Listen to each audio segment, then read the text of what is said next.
يا حلاوة على موتزاريلتها، يا حلاوة على موتزاريلتها. عارفين لو الموتزاريلا بيتغنى لها، انا بقى بغني الموتزاريلا اللي انا عاملاها دي من حلاوتها وجمالها. بصوا المطة، بصوا الجمال، شايفين المطة طويلة قد ايه؟ تعالوا نسمي الله ونصلي على رسولنا الكريم. ويلا حبايب قلبي اقول لكم انا عملتها ازاي، بمكونات بسيطة وطبيعية، وما خدتش يعني معانا مجهود، بس في الاخر ادتنا نتيجة حلوة زي ما انتم شايفين كده. نتيجة مبهرة، حاجة فاخر من الاخر يا باشا. يعني انا عن نفسي راضية عنها قوي وحلو قوي. انت كمان لو عملتيها بطريقتي وبالخطوات اللي انا عملتها دي هتديكي نتيجة حلوة، والنتيجة فوق الخيال، وحلوة قوي قوي، ومطة جامدة جامدة جامدة زي ما انتم شايفين كده. تعالوا الاول نسمي الله ونصلي على الرسول. ويلا حبايب قلبي اقول لكم انا عملت الجبنة دي الموتزاريلا ازاي. اللهم صل وسلم وبارك عليك يا حبيبي يا رسول الله. زي ما انتم شايفين كده، دول اكتر من نص كيلو جبنة، يعني قولوا كده حوالي يعني ما جاش كيلو الا ربع كمان. يعني قولوا مثلا 600 650 جرام جبنة قريش. انا كنت جايباها وسبتها كده في التلاجة لحد يعني قعدت يومين ثلاثة كده الصينية الصغيرة دي. وبعدين جبتها بقى قلت اما اعمل بيها الموتزاريلا.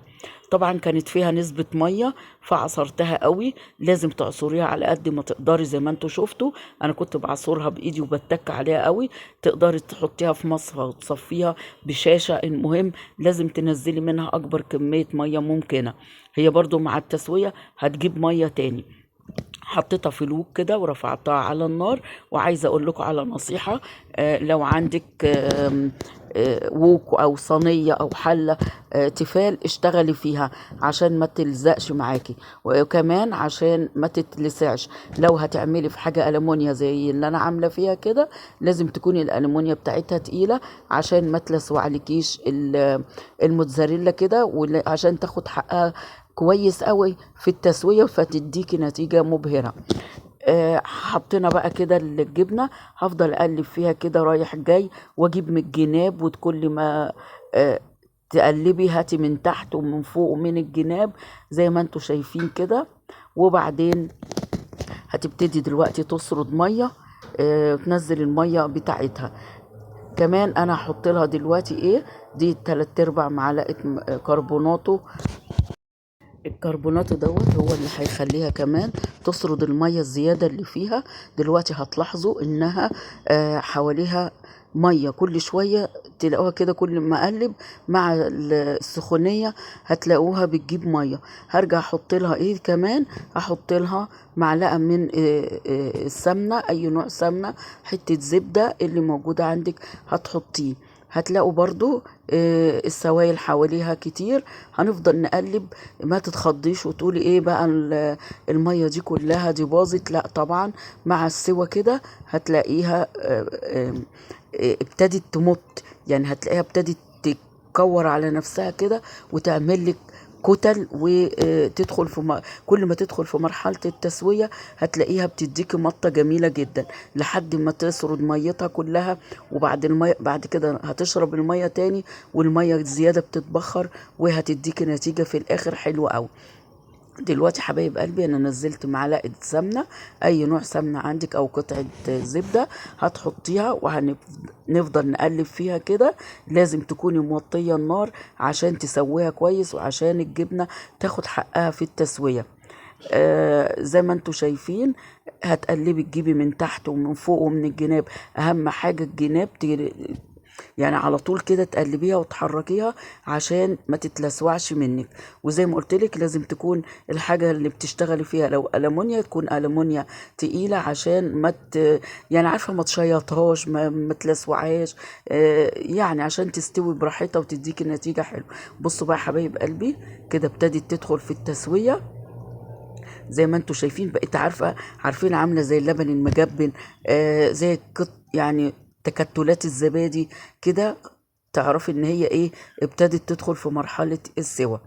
اللهم صل وسلم وبارك عليك يا حبيبي يا رسول الله. عارفين كيلو الجبنه الموتزاريلا الطبيعي اللي هي حلوه ومطتها حلوه، وكمان مش هتلاقيها زي المطه دي، مش هتديك النتيجه المبهره دي، ومش هتديك المطه الحلوه دي. يعني دخلت في 140 150 جنيه. احنا بقى بأقل من كيلو الا ربع جبنة قريش عملنا كمية حلوة من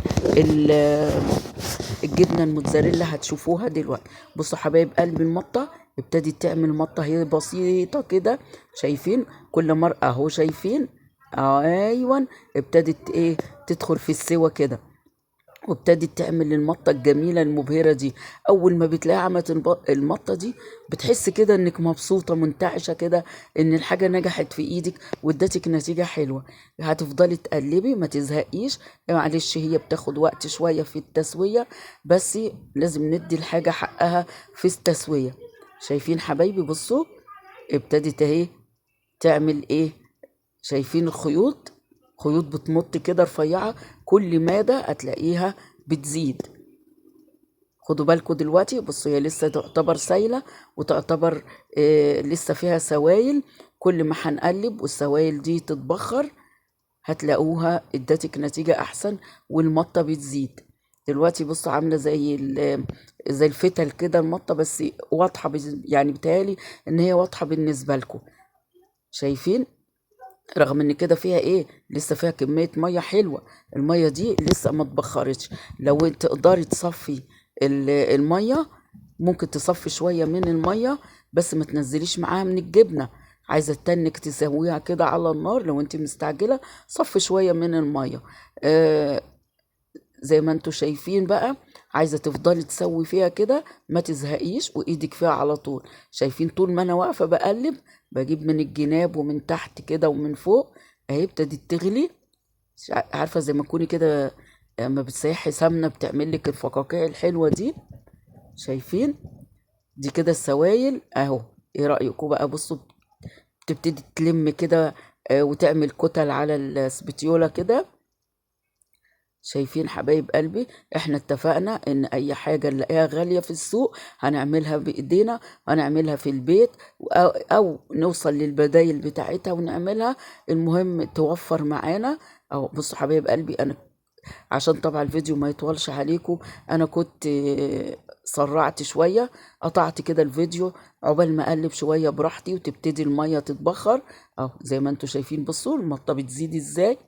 اتفقنا ان كل ما هنلاقي حاجة غالية هنعملها احنا في البيت، وهنعمل لها البدايل، وهنعملها وتطلع احسن من الاول، احسن من اللي في السوق ملايين المرات. شايفين حبايبي؟ مفيش جبنة في السوق المطة بتاعتها بالطريقة دي. ايه رأيكم؟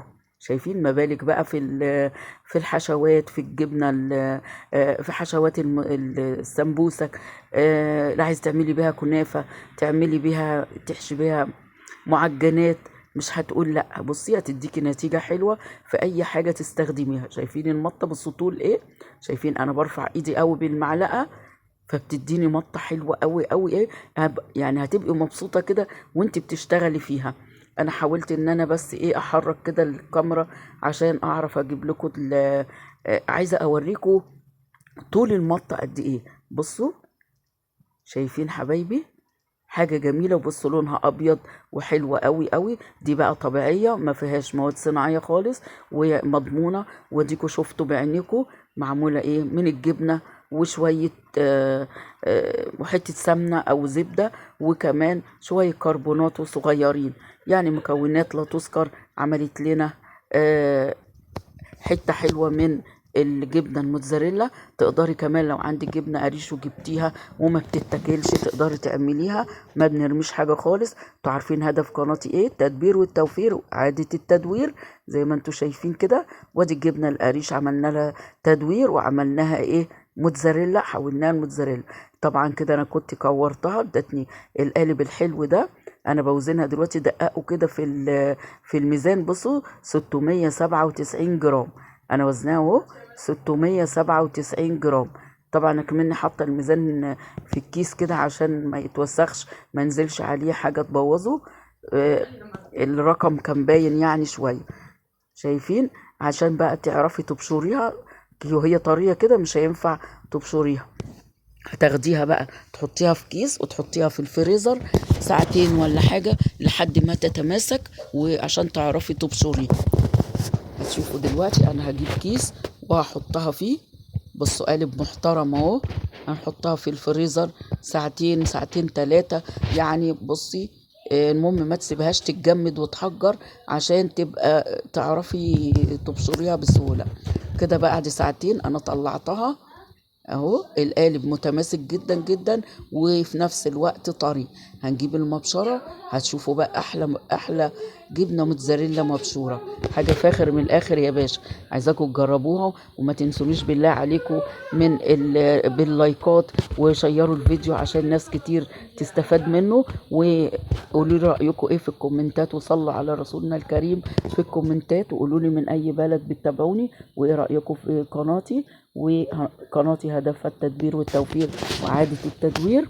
مش بنرمي حاجة خالص. وأي حاجة نفكر نرميها لازم نعمل لها إعادة تدوير قبل ما نرميها. بصوا حبايب قلبي أنا جبتها بقى وبشرتها. هوريكم بشر الجبنة. بصوا إيه رأيكم؟ شايفين الجمال؟ شايفين؟ وطعمها خطير وحلو قوي. وانتوا شفتوا المطة بتاعتها. شايفين ادتني جبنة مبشورة حلو ازاي؟ لأن حطيتها في الفريزر شوية. ما تنسوش تشيروا الفيديو وقولوا رأيكم في الكومنتات وصلوا على رسولنا الكريم. ومتابعين الجداد تجولوا في قناتي ان شاء الله محتواها يعجبكم. وقولوا لي ايه رأيكم وفعلوا الجرس واعملوا لي اشتراك. وما تنسوش تسموا الله وتصلوا على الرسول عشان حاجتنا تطلع مظبوطة وحلوة. شايفين؟ تقدري بقى تحتفظي بيها سواء مبشورة سواء قطعة كبيرة كده وتعملي منها حشوات مختلفة. هتستخدميها تلاقي لها استخدامات كتير. شايفين؟ بصوا المطة حاجة فاخر من الآخر يا باشا. جربوا طريقتي ومع السلامة.